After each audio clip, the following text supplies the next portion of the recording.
Il cortile di Spazio Ilisso ieri sera ha ospitato la presentazione del romanzo in sardo S'intelligenzia de Elias di Giuseppe Corongiu, pubblicato da Janus Editore.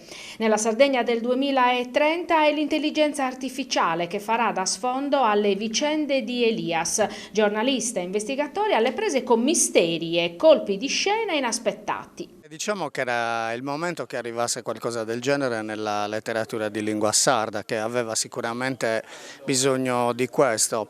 È un romanzo che cerca di essere al passo coi tempi, cioè poteva essere scritto in qualsiasi lingua, non è un romanzo antropologico di banditi, di donne antiche, di focolare.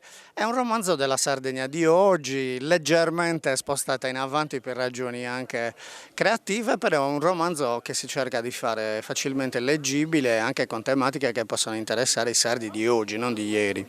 Infatti la cosa bella è che è un romanzo attuale, un romanzo che racconta di una Sardegna di oggi e del futuro.